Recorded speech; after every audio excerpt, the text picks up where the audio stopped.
Hey again, guys. Just going to cover sort of working with like factory features and aftermarket like head units. So whether it's like ours or a different brand, what I'll do I'll just go through the main things you want to make sure still work and kind of like how they like work and sort of what you're looking for. So in a majority of like cars, when they get a bit like newer, so the actual older cars are pretty straightforward because you got like speakers and power, and that's about it. So there's not really any sort of extra sort of features that have to keep like working. But as you go to like newer cars, there's like more and more sort of features.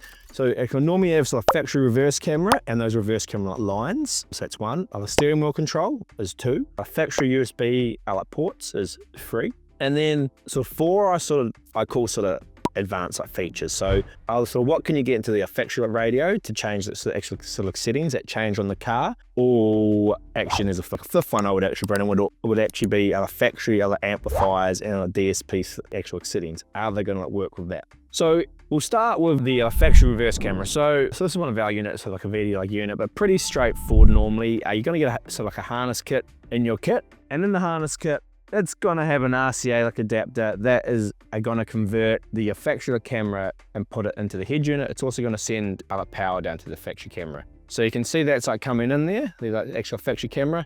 And you can see we've also got our trajectory lines coming in. Now the trajectory lines actually come from the car's CAN bus system. So even if the camera image wasn't there, these actual lines would still be there and working because they actually come from a different system. So you want to ensure your unit you buy is going to keep those. The majority of them should do if they've got good reviews and they're being tested out. If they haven't actually worked it out, I might find a bit of a problem in the actual harness kit and it doesn't work. So that is 1. Steering wheel controls. These are normally pretty straightforward and they'll either be coming through the CAN bus system.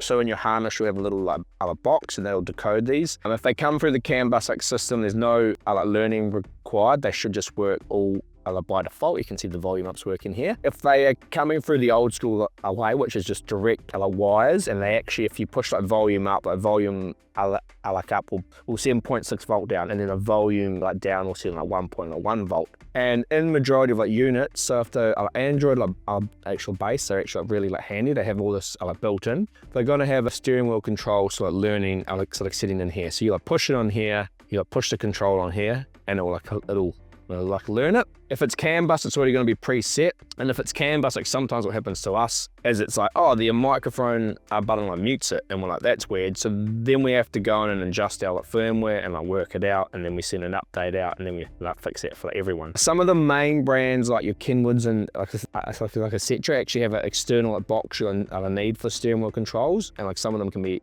a bit of a pain, but that is basically how those work. Factory USBs. Now these will normally have a retention cable in the kit.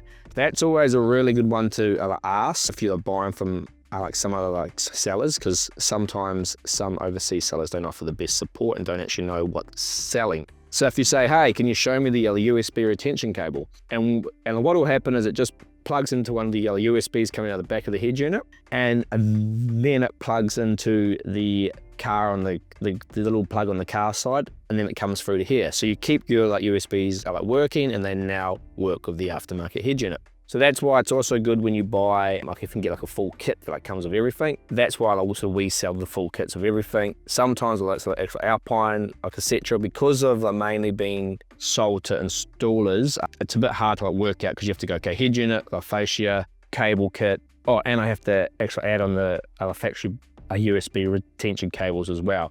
So if you are buying one of the main brands, just make sure you go through the whole kit and work out what you need. Number 4 was advanced options. So this car is a CAN bus, so you do have advanced options. So normally you have a car in for a button, and there'll be some basic settings in here that can be changed. So sometimes actually aftermarket units can do it more than even the other ones can do. But if there's any important settings, they will be in there. Yeah, that's something to actually check out for, and not very many people cover that in much detail. So that's something to keep an eye out for. It's also even on here, the factory actual head unit, I didn't actually have trajectory lines, it just had actual static ones. So sometimes when you install an aftermarket unit, you could end up with some extra features. And then the 5th one was talking about the factory amp. So this car hasn't got that. So the speakers are being powered from the head unit, and we have a built-in DSP chip, so we can do all our settings and adjust that. If your car has like a factory amp, you need to make sure it's going to work with them. So because it's only going to have a couple of like sort of wires, and it actually sends the signal to the amp, and then the amp's controlling the speakers still,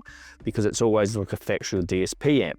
Now, sometimes you'll also find in car info here that you can actually sort of access the factory DSP amp sort of settings. For example, in our Toyota models, you can like do that, and sometimes you can't.